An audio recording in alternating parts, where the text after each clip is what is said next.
वह दिन में 10 बार बाथरूम जाता है, लेकिन कभी अपनी सफाई नहीं करता। इसके बजाय वह कागज को छोटे छोटे गोले बनाकर पानी में भिगोता है, फिर अतिरिक्त पानी निचोड़कर उन पर गोंद लगाता है ताकि वे अपना आकार बनाए रखें। आखिर में वह उन्हें एक और परत कागज में लपेटकर दबाता और गूंथता है, जब तक कि वह एक एस्केप की न बना ले। जब गार्ड उसकी हथकड़ी खोलता है, वह चुपके से एक कागज का गोला ताले में डाल देता है।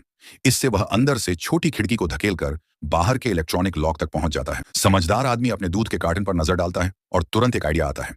वह कार्टन को पैर से दबाकर समतल करता है, फिर चम्मच से अंदर की मोम की परत खुरचता है।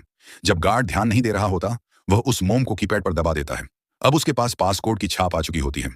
वह हर नंबर को एक एक करके आजमाता है और सेल का दरवाजा खुल जाता है। लेकिन असली भागने के लिए इतना काफी नहीं। उसे 2 और कदम पूरे करने हैं।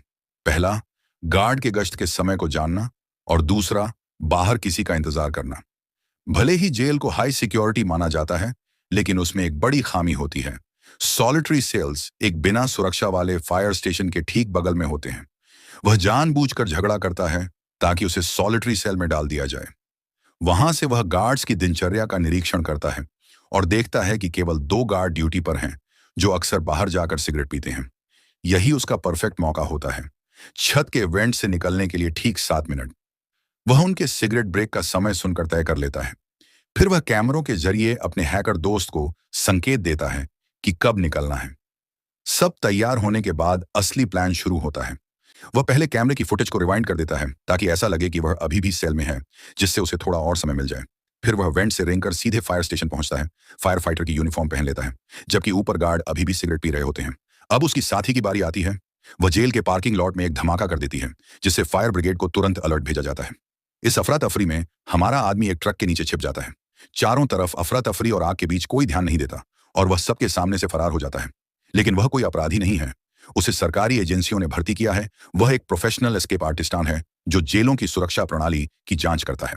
7 सालों में उसने 15 जेलों से भाग कर दिखाया है। लोग उसे अनकंटेनेबल मैन कहते हैं, लेकिन हकीकत अब और कठिन होने वाली है। CIA उससे संपर्क करती है और उसे एक नई चुनौती देती है। एक प्राइवेट जेल में ट्रायल रन, जहां दुनिया के सबसे खतरनाक अपराधी बंद हैं। यह मिशन कहीं ज्यादा जोखिम भरा है, लेकिन स्टेलोन इसे स्वीकार कर लेता है। उसे नहीं पता होता कि यही मिशन उसकी आजादी छीन लेगा। पकड़े जाने के दिन CIA उसे नई पहचान और एक गुप्त कोड देती है। उसके शरीर में ट्रैकर लगाया जाता है, लेकिन बाहर निकलते ही उसे पीछे से पकड़ लिया जाता है और किडनैप कर लिया जाता है। वे मेटल स्कैनर से ट्रैकर ढूंढ निकालते हैं और उसे चाकू से निकाल देते हैं। स्टेलोन बेहोश हो जाता है।